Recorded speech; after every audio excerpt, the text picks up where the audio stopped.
हाँ तो फ्रेंड्स, अब हम एक और क्वेश्चन करते हैं, क्वेश्चन नंबर 3। ये भी बहुत इम्पोर्टेंट क्वेश्चन है, एग्जाम में आया हुआ है। Question number 3, page number 22।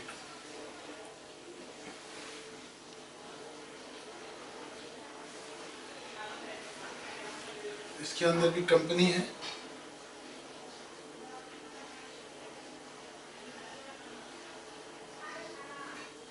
X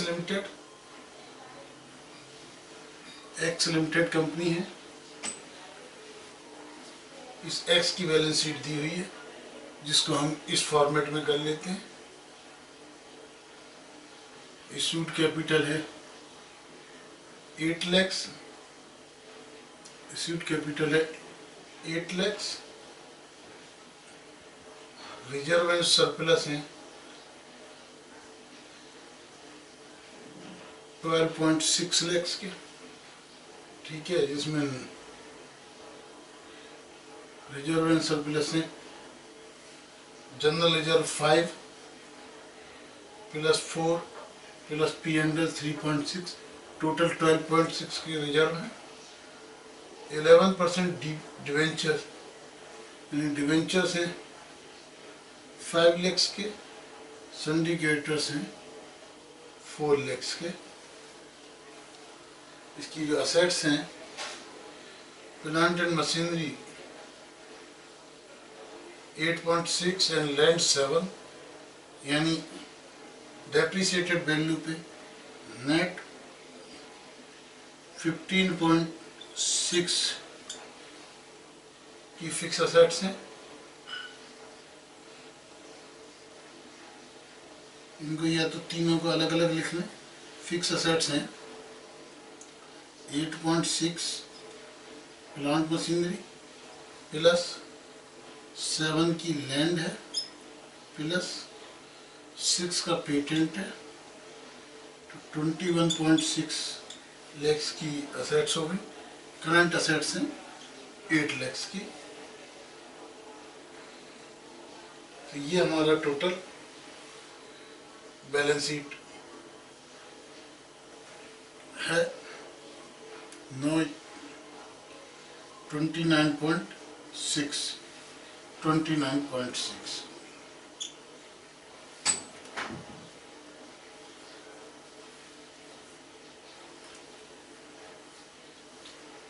ये हमारी होगी 29.6।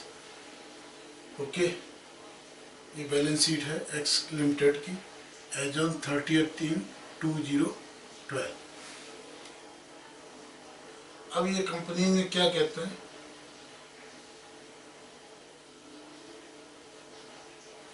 कि कंपनी की इस असेट्स में 2 डिवीजन्स हैं।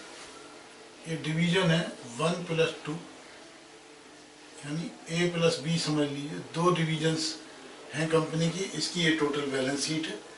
इसमें से एक जो डिवीजन है जिसकी plant and machinery, trademarks and land, यानी 9.5,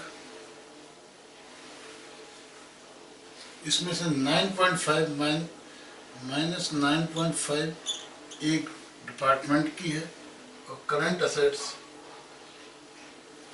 -2 एक डिपार्टमेंट की है, और उस डिपार्टमेंट की करंट लायबिलिटीज हैं 4। तो ये सब यदि हम अलग करेंगे तो ये बैलेंस हो जाएगी। ये 4 की में से ये 2.5 कैरेक्टर्स। तो ये पूरा एक डिपार्टमेंट है, ये समझिए टोटल है। इस टोटल में से एक डिपार्टमेंट है जिस डिपार्टमेंट की असेट्स हैं ये 2.5, 9.5 एंड 2। ओके, 11.5 है की टोटल असेट्स है, यानी 9 लाख का टोटल इसमें इन्वेस्टमेंट हमारा हुआ है इस डिपार्टमेंट के अंदर, ये मान के चलते हैं। अब कंपनी क्या कहता है ये question, due to the managerial constant the company ने इसको बेच दिया 20 लाख रुपए में। कंपनी ने 20 लाख रुपए में इसको बेच दिया। तो ये 11.5 और 2.5, 9.5 का माल हम यहाँ पे एडजस्टमेंट लिख लेते हैं, यानी 11.5 माइनस 2.5 यानी 9 लाख का ये माल था, ये हमने बेच दिया 20 लाख में। तो हम लोग क्या हो गया, 11 लाख का प्रॉफिट हो गया।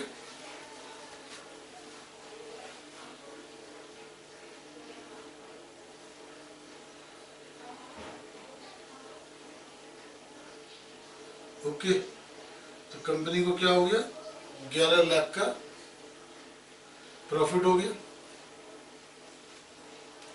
तो अब हमने 20 लाख में बेचा तो 11 लाख का प्रॉफिट हो गया। तो 11 लाख हमारा यहाँ बढ़ जाएगा। अब इस 20 लाख के लिए हमें मिला क्या क्या, ये सारा माइनस हो जाएगा। ये हमारे को 11 लाख रुपए कंपनी को मिल गया।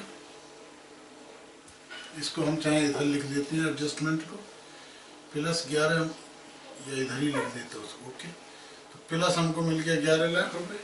अब क्या कहते हैं, अब ये 20 लाख के लिए हमको मिल गए क्या, 12 लाख रुपए के शेयर्स। तो इन्वेस्टमेंट में हमारे 12 लाख रुपए के शेयर मिल गए। और बाकी अभी 8 लाख रुपए में क्या क्या मिलना है,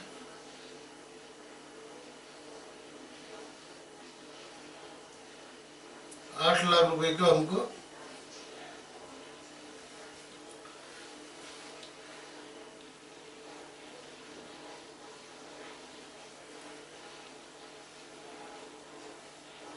आठ लाख रुपए के प्लस 8 लाख रुपए की हमको कि बराबर की फॉरेन करेंसी मिल गई। तो ये हमने करंट एसेट्स में जोड़ दिया। Expenses to be put through the transaction come to ₹8 lakh initially to be incurred. 8 lakh के हमारे खर्चे हुए, ठीक है, जो कि 4 लाख हमको वापस मिल जाएंगे। तो 4 लाख हमारा नेट इफेक्ट क्या हुआ, ये 4 लाख हम करेंगे, हमारे ये खर्चे हुए 4 लाख और 4 लाख रुपए ही इसमें से लॉस हो गया। खर्चे हमको बियर करने हुए। Next, balance value of trademark copyright does not enjoy and has to be written off. Patent था हमारा, पेटेंट हमारा था 6 लाख का, और इसने पेटेंट हमको 3.5 लाख रुपए में किया। तो 2.5 लाख का पेटेंट हमारा और लेस हो गया, राइट ऑफ करना पड़ा। ये हो गया राइट ऑफ पेटेंट, ये हो गया एक्सपेंसेस, ये हो गया प्रॉफिट ऑन सेल, ठीक है। ये हमारे को 8 मिल गई फॉरेन करेंसी और 4 हो गए एक्सपेंसेस, ठीक है। 12 हो गए हमको शेयर जो मिले। Next, the value of the balance will be taken at its market value in the books of account, ठीक है। अब ये कभी हो रहा है हमारा एट द डिपार्टमेंट के अंदर at the time of sale, और ये हो रहा है हमारा सेल के बाद में आफ्टरवर्ड्स। जो हमारी पे लैंड जो बची, लैंड हमारी कितने की, 2 लाख लैंड थी हमारी, टोटल 7 लाख की, इसमें 2 लाख की चली गई, तो 5 लाख की जो बची उसकी डबल वैल्यू हो गई। तो ये +5 और यहाँ पे हो गया +5। The party agree date of legal 31 March, तो उन्होंने कहा 31 मार्च को होगी, लेकिन अप्रैल तक का काम हम ही चलाएंगे। अप्रैल तक में 2,40,000 हमारा प्रॉफिट हुआ, उसमें से 40% चला गया टू द ट्रांसफर डिपार्टमेंट, तो हमारा प्लस 2.40 आया, 0.96 वहाँ चला गया। तो ये हम ये एज्यूम कर लेते हैं, एजम्पशन कि ये कैश में आया और कैश में गया, cash received, profit in cash and paid in cash. तो ये हमारा हो गया प्लस 2.4 माइनस 0.96। हाँ जी, नेक्स्ट क्या है, the shares of overseas wires company were quoted in the on 30th March quoted at 95% of their face value. अब ये जो शेयर्स थे जो 12 लाख के थे, ठीक है, लेकिन बेसिकली ये 12 लाख प्रीमियम पे से हुए थे। अब इसकी वैल्यू 10 लाख का भी 90%, 95%, 9,50,000 हो गई। तो यहाँ हमने क्या किया, माइनस 2.5, और हमारे को ये लॉस भी हो गया माइनस 2.5 का। Okay, next is cash received by X लेनदेन was remitted by it to the Indian banking. अब ये जो 8 लाख रुपए का जो फॉरेन एक्सचेंज था, ये हमारे को जब वापस आया 50,000 रुपये का हमको लॉस हो गया, तो माइनस 0.5 हमारा, यानी 7.5 ही, 8 लाख की जगह जो फॉरेन में थे 7.5 लाख रुपए हो गए। तो ये हमारी अब फाइनल बैलेंस शीट बनेगी। तो ये हम जरा कैलकुलेट करके देख लेते। ये हमारा सारा इस तरह इसी बैलेंस शीट से हमने वर्किंग नोट्स तैयार कर लिए। यदि वर्किंग नोट्स हमारे मिल जाते हैं तो हम जनरल एंट्री बैलेंस शीट इस स्ट्रेट अवे बना सकते हैं। ठीक है, तो ये हमारा क्या हुआ, 11, 5, 16, 11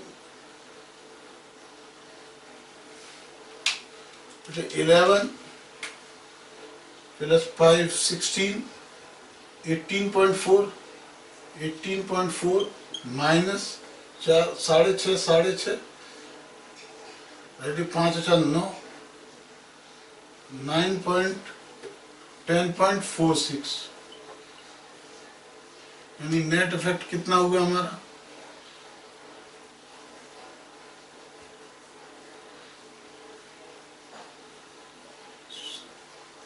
7.94 प्लस, तो ये हमने कर दिया प्लस 7.94। यहाँ हमारा क्या नेट इफेक्ट हुआ, 10 और 2 12 में से 5 गए तो -7। ओके, यहाँ पर हमारा नेट इफेक्ट क्या हुआ, इन्वेस्टमेंट में से 12 में से 2.5 चले गए तो 9.5। यहाँ हमारा इफेक्ट कितना हुआ, -2, तो -2 और -4, -6, -6.96, -6.96, -7.46, और ऐड क्या किया हमने, 8 और 2 प्लस 10.4,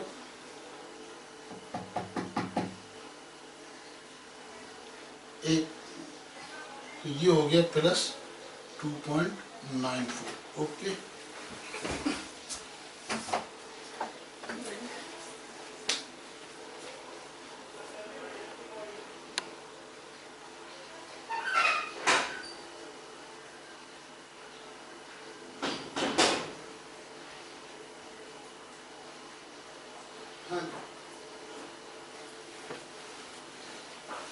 प्लस 2.94। तो अब हम ये देख रहे हैं,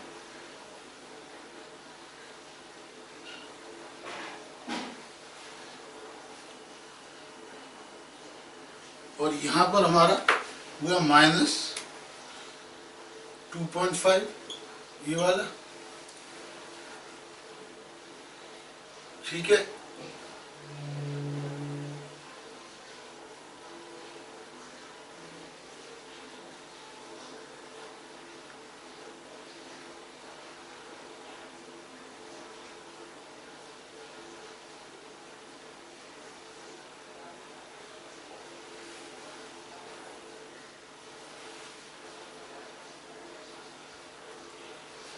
और कुछ तो नहीं है इस क्वेश्चन में।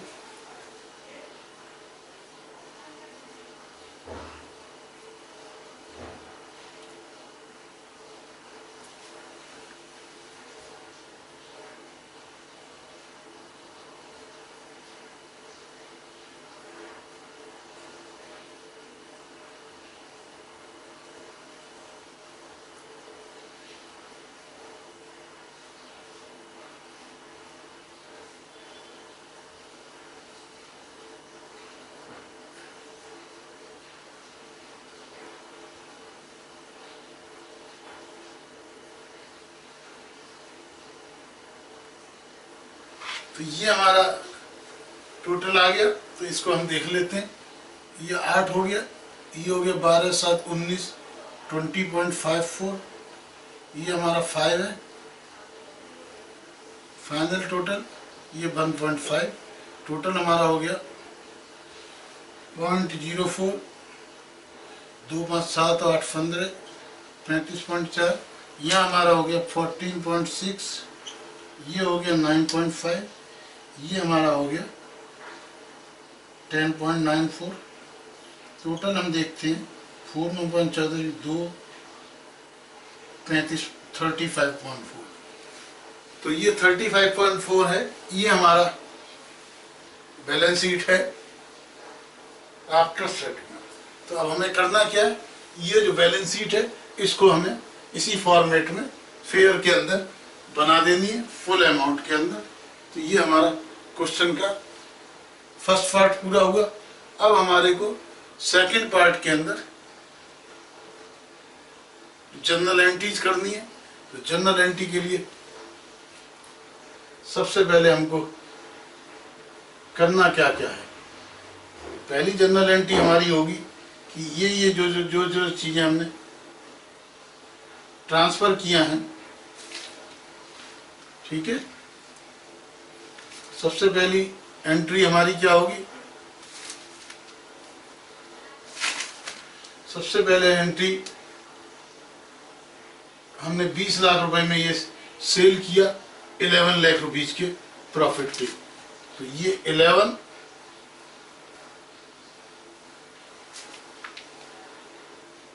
तो या तो हम 2 एंट्री कर सकते हैं या एक सिंगल एंट्री कर सकते हैं, ठीक है।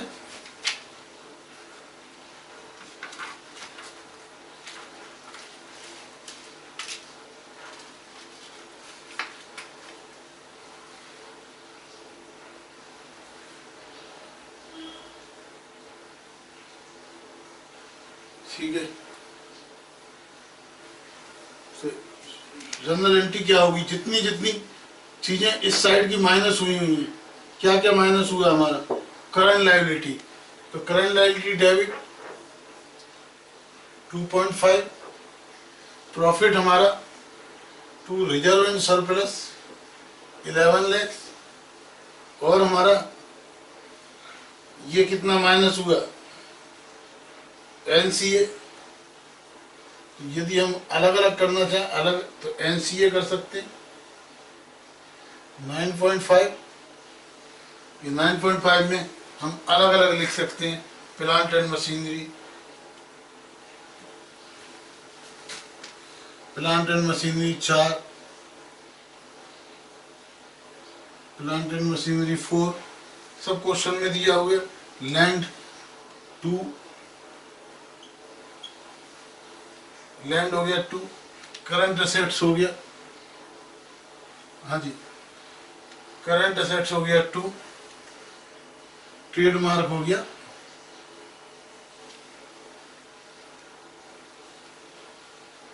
3.5 एंड सन्डी कैरेक्टर्स हमारी हो गई 2.5, ठीक है।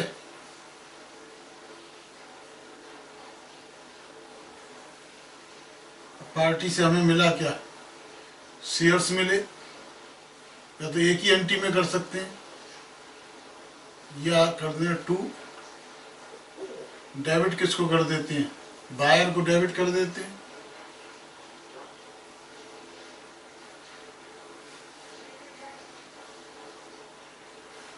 कितने से 20 से।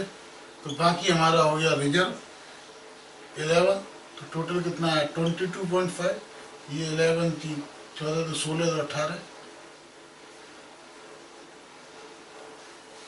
22 रिजर्व हम कर ही चुके हैं।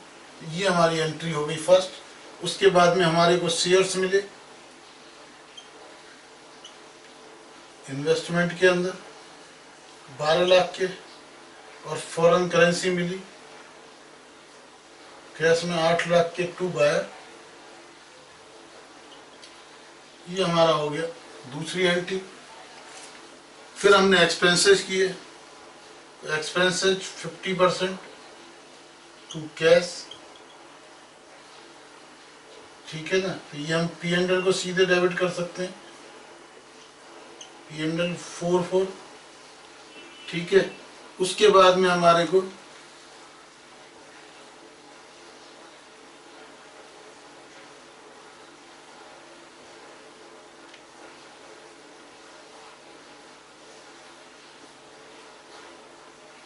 नेक्स्ट हमारे को क्या हुआ कि हम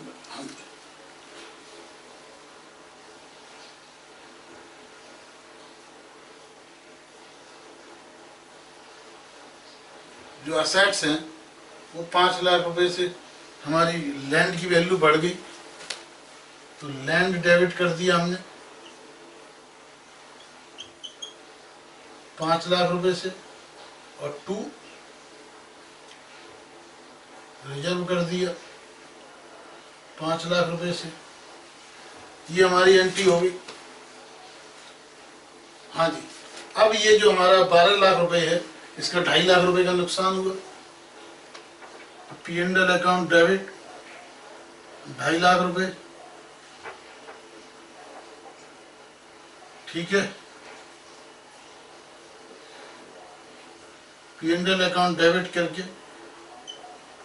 to shares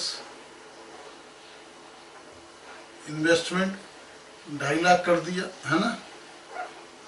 adjustment of loss in market value. Next हमारा क्या हुआ कि जो हमारे को 8 लाख की करेंसी थी, तो करेंसी भी कम हो गई हमारी। P&L account debit 0.5 to cash 0.5, हाँ जी।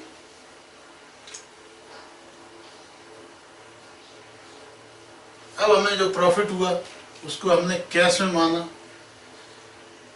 टू प्रॉफिट इसकी दो तरह से एंट्री कर सकते हैं, लेकिन अभी हमने क्या किया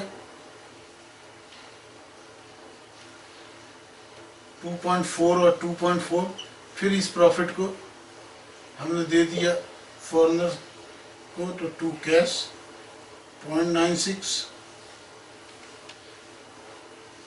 हाँ जी।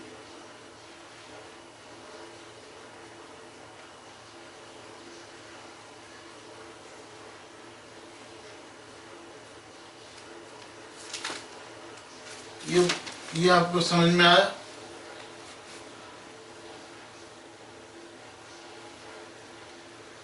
तो बेटे अभी हमारा जो क्वेश्चन है ये आधा ही सॉल्व हुआ है, तो इतनी इस स्टाइल से करोगे तो हमें 24 मिनट के अंदर क्वेश्चन करना था।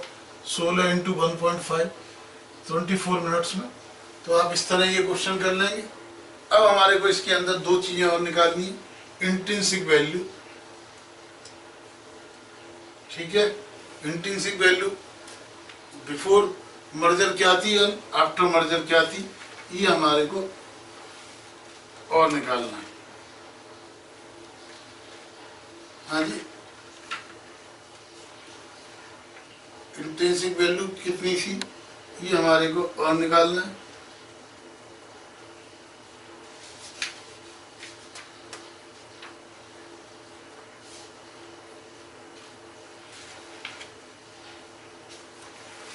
सर वो तो हम निकाल लेंगे बिफोर मर्जर, क्योंकि हमें रिजर्व एंड सरप्लस देखना है। ये जो रेड वाला है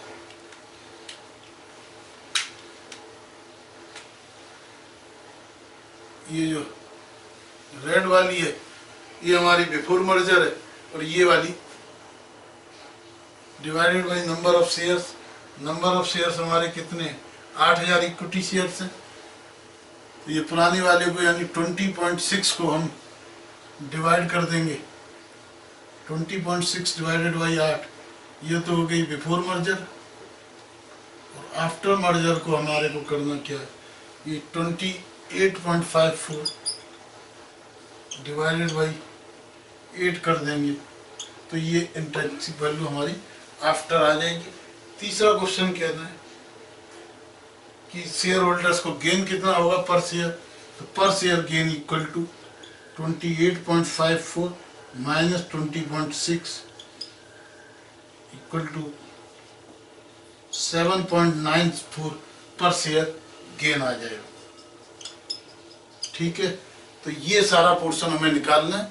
तो मेरा सजेशन यही है, आप इस तरह फॉर्मेट बनाइए, कैलकुलेट कीजिए, और उसके बाद में ये करने के बाद में इस बैलेंस शीट को पूरा आप फेयर कर दीजिए।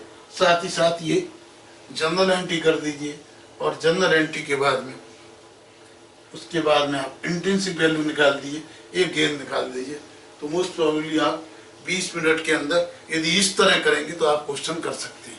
यदि आपने 20 मिनट से ज़्यादा ले लिए क्वेश्चन में तो आपके लिए डिफ़िकल्टी हो जाएगी, एग्जाम पास करना इज वेरी डिफ़िकल्ट, क्योंकि आपका पेपर पूरा होने में दिक्कत आएंगी।